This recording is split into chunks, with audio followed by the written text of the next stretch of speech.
কমলিনীকে চরিত্রহীন বলায় বুবলাই রেগে গিয়ে বর্ষার মুখ চেপে তাকে মেরে ফেলার চেষ্টা। সকলেই মিলে তাকে আটকালো। এমনটাই দেখতে পারবেন আজকের নতুন পর্বে।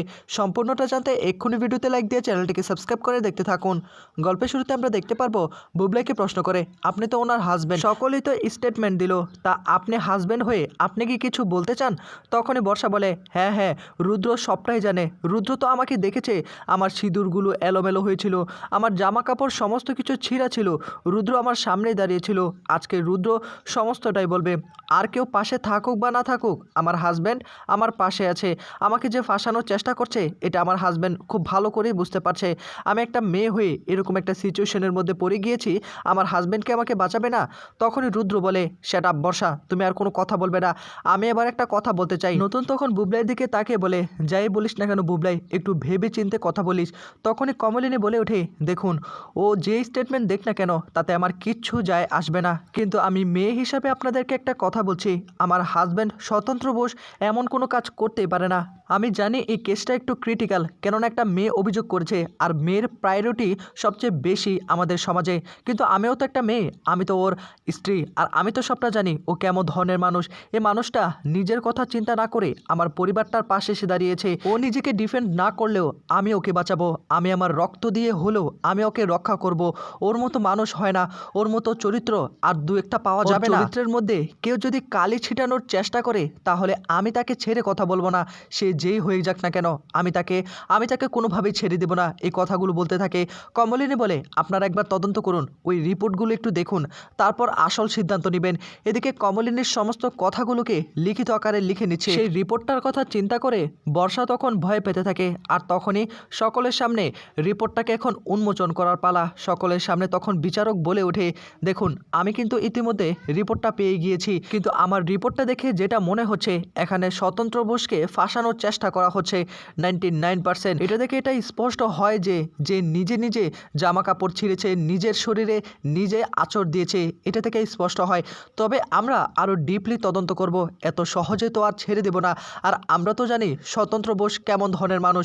স্বতন্ত্র বোস এখনও চুপ করে বসে রয়েছে, নিজেকে ডিফেন্ড করছে না। হয়তোবা সে এখনও কল্পনা করতে পারছে না এত বড় একটা এলিগেশন তার নামে আনবে, তার চরিত্রের মধ্যে এত বড় একটা কালো দাগ লাগবে, তার জীবনে এত বড় একটা কালো অধ্যায় নেমে আসবে। কিন্তু স্বতন্ত্র বোসকে বাঁচানোর জন্য অনেক মানুষ রয়েছে। স্বতন্ত্র বোস নিশ্চয়ই এর থেকে মুক্তি পাবে। তবে আমার দুই দিকটাই বিবেচনা করতে হবে, দুই দিকটাই আমাকে খেয়াল রাখতে হবে। আসল সত্যিটা কি সেটাও আমাদেরকে খুঁজে বের করতে হবে। এখন সবার বক্তব্যই আমরা শুনতে পেলাম, অর্থাৎ সকলের কথাই আমি শুনতে পেলাম। এখন আপনি কি কিছু বলতে চান হাজব্যান্ড হিসাবে? তখনই বুবলাই বলে ওঠে, হ্যাঁ, আমি অবশ্যই বলতে চাই। অন্যদিকে ডাবলু তার মাকে আটকানোর চেষ্টা করে, মা, তুমি যেহেতু এবেলা চলে যাচ্ছ, বিকালবেলা তাহলে চলে আসো। কুর্চি তখন বলে, কই, এতদিন তো এত কথা বলতি না, হঠাৎ করে কি এমন হয়ে গেল আমাকে আটকানোর চেষ্টা করছিস? আমি ওই বাড়িতে এত বছর যাবৎ আছি, আর তাদের বিপদ একটু একটু কথা বলে আমি চলে আসবো? তোর কি মনে হয় বৌদিবাইয়ের পাশে আমার দাঁড়ানোর দরকার না? আমি জানি না আমি কখন আসবো, ওই বাড়িতে সমস্যা মিটিয়ে গেলে আমি আবার চলে আসব, আমি তো বলেছি। এদিকে সুলক্ষণা তখন বলে, মা, আপনি আবার ফিরে আসবেন? তখনই কুর্চি বলে, সুলক্ষণা, আমি তো তোমাকে কথা দিয়েছি আমি অবশ্যই আসব, ওই বাড়ির সমস্যাগুলো মিটে গেলে আমি অবশ্যই আবার ফিরে আসব। আমাকে একটু সময় দাও, আমি সবটাই মানিয়ে নিব। এদিকে তখনই কুর্চি বলে যায়, ডাবলু শোন, তোর বাবা কিন্তু অসুস্থ, তোর বাবাকে কিন্তু হসপিটালে অ্যাডমিট করাতে হবে, তুই কিন্তু একটু ভালো করে দেখে শুনে রাখিস। তখন আবার ডাবলু বলে, মা, আমি এত কিছু করতে পারবো না, আর বাবা তো আমার সঙ্গে হসপিটালে যাবে না, তোমার সঙ্গে যাবে। তোমার সঙ্গে না কথা হয়েছে, তুমি একটু দেখে শুনে রাখো না, অতীতে যা কিছু হয়েছে এগুলো ভুলে যাও না। বাবা তো এখন একটু ভয়ের মধ্যে আছে, বাবা তো আমাকে বলেছে সে নাকি তোমাকে ছাড়া আর কারো কথায় হসপিটালে যাবে না, এখন তুমি একমাত্র পারো বাবাকে বাঁচিয়ে রাখতে। আর তখনই কুর্চি বলে, এটা আবার কেমন ধরনের কথা ডাবলু? এত বছর তো আমি এই বাড়িতে ছিলাম না, তুই কি নিয়ে যাসনি তোর বাবাকে? নিয়ে তো গিয়েছিলি, তা হঠাৎ করে 2 দিন হলো বিয়ে উপলক্ষে আমি এই বাড়িতে এসেছি, আর আমাকে সব দায়িত্ব নিতে হবে, তার কি মানে হয়? তখনই ডাবলু বলে, বিয়েটা তো শুধুমাত্র একটা কথার কথা, কিন্তু সব কিছু তো এখন ঠিক হয়ে গিয়েছে বাবার সঙ্গে, বাবা তো তোমাকে মেনে নিয়েছে, তাই না? দেখো মা, প্রত্যেক সন্তানই চায় তার বাবা মা যেন একসঙ্গে থাকুক, আমিও তার ঊর্ধ্বে নই, আমিও চাই তোমরা যেন একসঙ্গে থাকো। আমি কি তোমাকে একটু এগিয়ে দিয়ে আসবো নাকি? আমি তোমাকে আটকে রাখবো না, তুমি আবার এই বাড়িতে ফিরে আসবে। তখন এবার কুর্চি বলে, না, আমাকে তোকে এগিয়ে দিয়ে আসতে হবে না।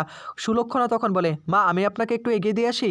তখন এবার সুলক্ষণার দিকে তাকিয়ে বলে, না মা তোমাকে যেতে হবে না, তোমরা বরং এখানেই থাকো, এনজয় করো, তোমরা আনন্দ করো, আমি চলে যেতে পারবো, আমাকে নিয়ে তোমাদেরকে চিন্তা করতে হবে। এদিকে ডাবলু তখন বলে, দেখো মা, মামিকে কিন্তু এখনও আমি ভুলিনি, মামি আমার বিয়েতে আসলো না, তাতে আমার কিছু যায় আসবে না, কিন্তু তুমি মামিকে অ্যাটলিস্ট গিয়ে বলো যে তাদের ডাবলু এখনও তাদেরকে ভুলেনি। অন্যদিকে এবার বুবলাইয়ের স্টেটমেন্ট দেওয়ার পালা। সবার কথাই শেষ, শুধুমাত্র বুবলাইয়ের কথাই রয়েছে। বুবলাই সকলের সামনে বলে ওঠে, দেখুন আমি যা কথা বলবো একদম স্ট্রেট ফরওয়ার্ড কথা বলবো, আমি কারো পক্ষ বিপক্ষ নিয়ে কথা বলবো না, আমি যেটা চোখের সামনে দেখছি সেটাই বলবো। নতুন কাকুকে আমি ছোটোবেলা থেকেই চিনি, এমন একটা মানুষ আসলেই হয় না, সে খুব মাটির একজন মানুষ, সে নিজের জীবনটা বাজি রেখে আমাদেরকে বাঁচিয়েছে, নিজের জীবনের সুখগুলো ত্যাগ করে আমাদেরকে সুখ এনে দিয়েছে। নতুন কাকুকে নানাভাবে বর্ষা ফাঁসানোর চেষ্টা করেছিল এর আগে, সমস্ত কিছু আমি মেনে নিয়েছি। আসলে সমস্যার সৃষ্টি হয়েছিল কোথা থেকে জানেন? আমি আসলে বলেই ফেলি, আমার মায়ের সঙ্গে আমার নতুন কাকুর বিয়েটা হয়েছে, যেটা আমি কোনোভাবেই মেনে নিতে পারছিলাম না। যাই হোক, এটা হলো পরের সাবজেক্ট, কিন্তু আমারও তো মনে হয় প্রত্যেকজনের বেঁচে থাকার অধিকার রয়েছে। আমি অস্বীকার করছি না আমি নতুন কাকুকে ভুল বুঝেছি, কেননা বর্ষা যখন আমার সামনে দাঁড়িয়েছিল তার জামা কাপড় ছিঁড়া ছিল, তার শীতেতে সিঁদুরগুলো একদম এলোমেলো ছিল, এটা বিশ্বাস করার কথাই, একটা মেয়ে এরকম অবস্থায় দাঁড়িয়ে থাকলে সকলেই বিশ্বাস করবে। তেমনই আমিও বর্ষাকে বিশ্বাস করে ফেলেছিলাম, কিন্তু আর নয়, আমি কোনোভাবেই বর্ষাকে বিশ্বাস করতে পারছি না।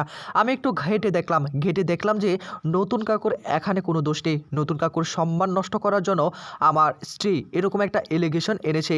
এদিকে এই কথা শোনার পর তখনই বর্ষার মাথায় আকাশ ভেঙে পড়ে। বর্ষা তখন বুবলের দিকে তাকে বলে, রুদ্র তুমি এসব কী বলছো? তুমি আমাকে ফাঁসিয়ে দিচ্ছ কেন?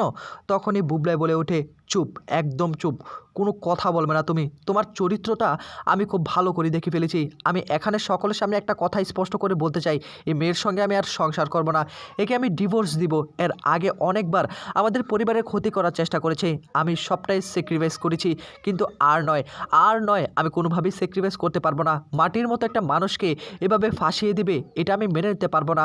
নতুন কাকুকে অনেক ভুল বুঝেছি, আমি নতুন কাকুকে আর হারাতে চাই না। আমি বুঝতে পারছি এমন কোনো কাজ নতুন কাকু কোনোভাবেই করতে পারে না, শুধুমাত্র নতুন কাকুকে ফাঁসানোর জন্যই বর্ষা এমন একটা কাজ করেছে। এদিকে এই স্টেটমেন্ট পাওয়ার পর এবার জোরালোভাবে হয়ে গেল নতুনের পক্ষ। বুবলাইয়ের মুখে কথাগুলো শোনার পর ভীষণ রকম খুশি হয়ে যায় নতুন, কমলিনী সকলেই। অন্যদিকে বাড়িতে ফিরে আসে বর্ষা তখন বুবলাইকে বলে, তুমি এটা কি বলেলে? তুমি আমাকে নাকি ডিভোর্স দিবে, এ কথার মানেটা কি? তুমি আমাকে অবিশ্বাস করছো?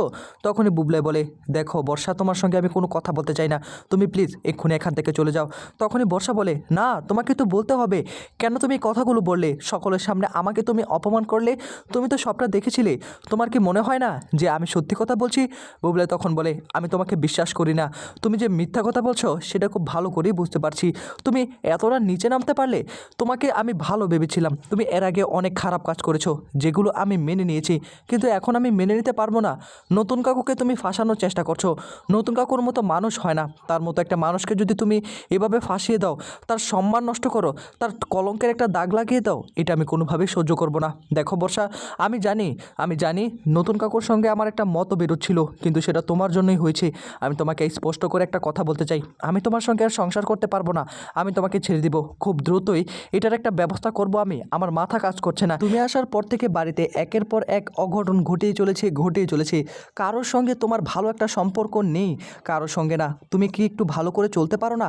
তোমাকে স্পষ্ট করে একটা কথা বলে দিচ্ছি, তুমি যদি কোনোভাবে আমার নতুন কাকুকে ফাঁসানোর চেষ্টা করো, আমার চেয়ে খারাপ কিন্তু কেউ হবে না।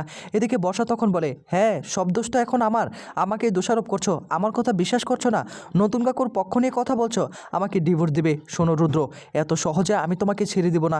কি ভেবেছিলে আমাকে একা পেয়ে তোমরা যা খুশি তা না করে যাবে?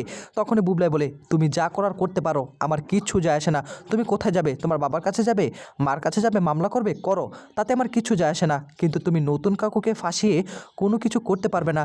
আমি রিয়েলাইজ করেছি তুমি আসলে একটা নষ্ট একটা মেয়ে, তুমি এরকম একটা চরিত্র নিয়ে জন্মিয়েছো আমি কল্পনা করিনি। তোমার সঙ্গে আমার সংসারটা করতে হয়েছে। এর আগে অনেকবার আমি আমার মাকে ভুল বুঝেছি। তখনই বর্ষা রেগে গিয়ে তখনই বুবলাইয়ের গালে ধরে বলে, শোনো, আমি এই কেসটাকে রিঅ্যাক্টিভ করব। তুমি কি ভেবেছিলে এত সহজে তোমাকে ছেড়ে দিব? বুবলাই তখন বলে, তুমি যা খুশি তা করতে পারো, তুমি কিচ্ছু করতে পারবে না। তখনই আবার বর্ষা বলে ওঠে, ও এখন তোমার স্বার্থ ফুরিয়ে গিয়েছে, এখন তুমি আমাকে ছেড়ে দেওয়ার প্ল্যান করছো? তোমার মা যে এরকম কর্মকাণ্ডগুলো করে বেড়াচ্ছে সেগুলো কি তোমার চোখে পড়ছে না?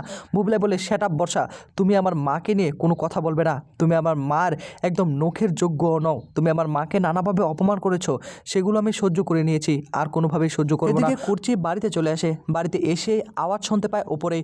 তখনই বলে, চলো বৌদি ভাই ওপরে গিয়ে দেখি। এদিকে বর্ষা বলে, তোমার মা হলো একটা চরিত্রহীন লম্পট।